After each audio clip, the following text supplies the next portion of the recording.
Vanity of vanities. All things are vanity. Wow. What a powerful statement beginning the book of Ecclesiastes. Kohelet. Let us analyze this. Kohelet is a teacher. So let us learn very well the lessons for today. Vanity comes from the Hebrew word hebel, meaning smoke, vapor, or mist, meaning that it is not lasting, it's fleeting, momentarily. You cannot actually hold tight on it because it just disappears.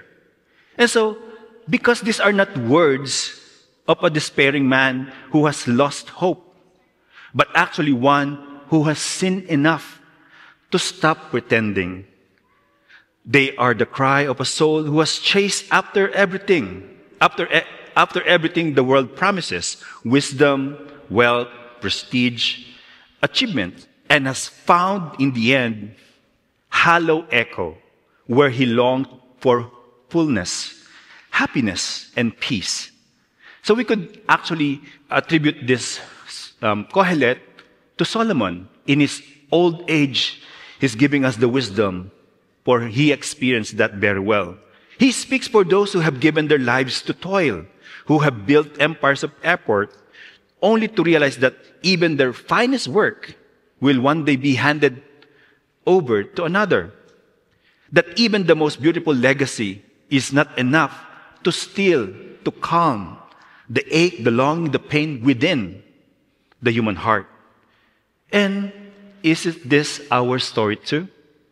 We rush, we labor, we worry over careers, security, recognition. We build barns ourselves. Nowadays, we call them portfolios, connections, resumes, networks, or even reputations. We live as though the future can be purchased with effort, and the deepest longing of our soul can be satisfied with possessions. But beneath the surface, we know there's something is not whole in us. Because the deepest part of us long not merely to acquire, no, but actually to belong, to love, and to matter. That's why St. Augustine rightly said that, Lord, you have made us for yourself, and my heart is restless until it rests in you. We've been created with the hole in our hearts that only God can fill. Kohelet tells us the truth that nothing we can build will ultimately hold us, because time and death will erase everything, especially when you take out God in your life. And so in this tension, St. Paul offers not resignation, but actually redirection. He doesn't tell us to withdraw from the world, no, but to turn our gaze upward. He said, seek what is above, not what is on earth. This is not a call to escape reality, no, but to see in the right perspective. Does Paul understand that the human heart is not wrong to desire more? It's there is hunger there, but the only thing we often desire are less than where we were made for.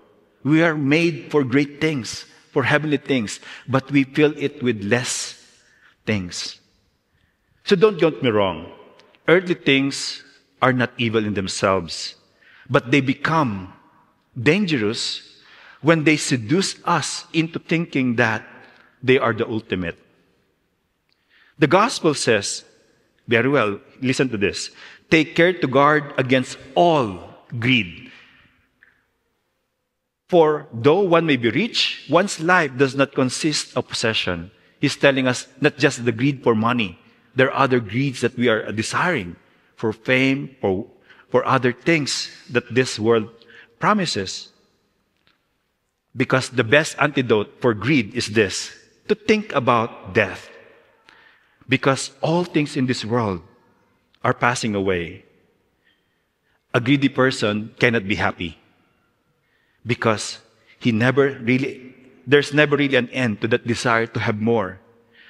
Let us learn from Schopenhauer, a philosopher who says, wealth is like seawater.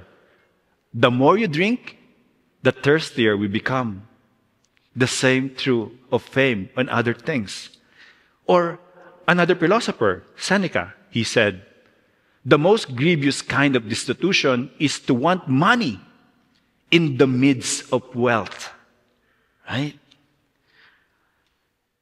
So that's why if we truly want to be happy, the first thing we have to remove from our lives is greed.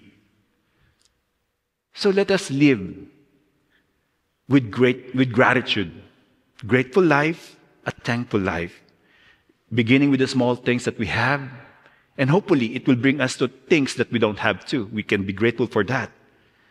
Jesus speaks then about the parable that brings it all to a sharp and haunting conclusion.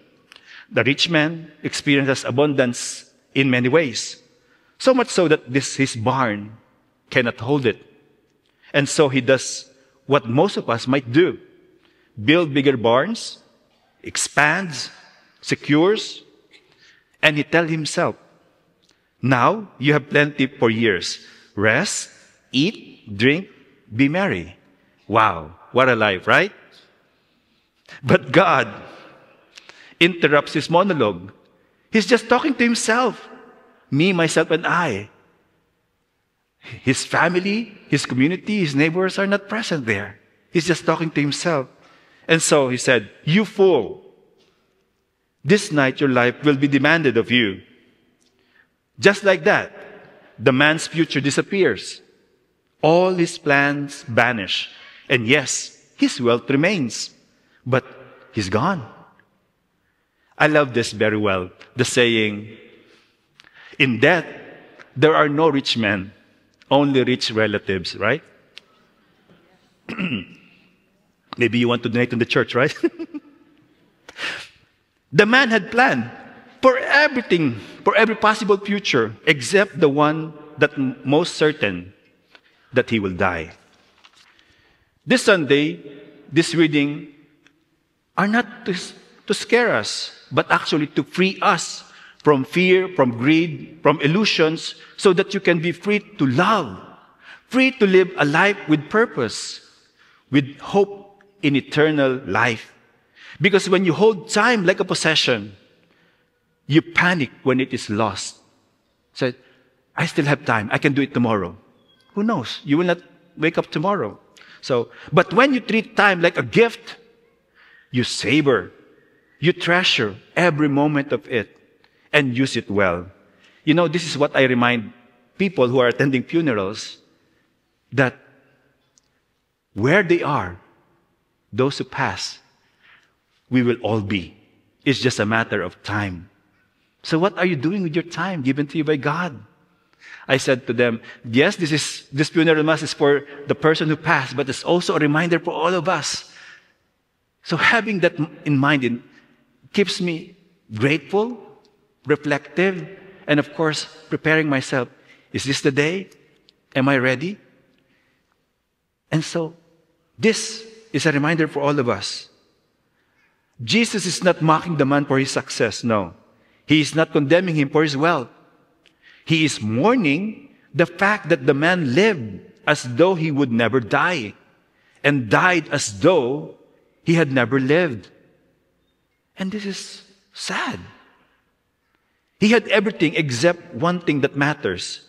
He had full barns, but an empty soul. The Lord is inviting us now to stop storing that will decay and start living for what will last. He is not asking us to empty our barns, no, but to empty our hearts with pride, anxiety, and false security. He is asking us to live not out of fear, but out of freedom to choose God. So that's why Jesus concludes, thus it will be for all who store up treasure for themselves, but are not rich in what matters to God. And this is the question that lingers today. Are we rich in what matters to God? Not how much we own, but how much we love. Not how much we build, but whom we have lifted up. Not what we've achieved, but how we've trusted in God. Not how well we manage, but how we deeply surrendered. What matters is mercy, humility, compassion, and truth. What matters is a quiet courage to forgive when it is hard, to serve when it is unseen, and to hope when it is dark. What matters is our capacity to make space for Christ, not in our barns, but in our hearts. Because in the end, we will all stand before God and He will ask us, not how much did you earn, but rather, whom did you feed? Whom did you forgive? How did you love? To put this thing in context in more illustration, let me use this. Imagine a clenched fist holding on tightly handful of sands. At first, it feels secure. You keep everything in your hand, but the more tightly you grip, the more sand escapes from your finger. You hold on harder, thinking it will slow your loss, but the more it speeds up because the pressure pushes the grain even faster. That's how we live. We hold tight on clench our possession, our relationships, even blessings, afraid to lose everything we think we have earned. But in the end, the act of grasping makes us lose even faster what we are trying to keep. Now imagine opening your hand, relaxing your grip, and letting go. The sand settles gently in your palm. Some grains of sand will fall, evidently, but what is meant to remain stays. That's how grace works. You cannot force it. You cannot control it. You can't even demand it. Grace is not seized. It is received with an open hand. And so God fills the hands that are open, not the fists that are closed. And so the question is, are you grasping for more, or are you opening your palm in trust in God? In the kingdom of God, letting go is not lost, but it is a space for something even greater. In the end, it is not what we store up, but what we poured out. To be rich in the eyes of God is to live, not for ourselves, but for others. Only one treasure remains, a life lived in love. And in the end, I would like you to remind with this, all you can take with you is that which you've given away. Amen.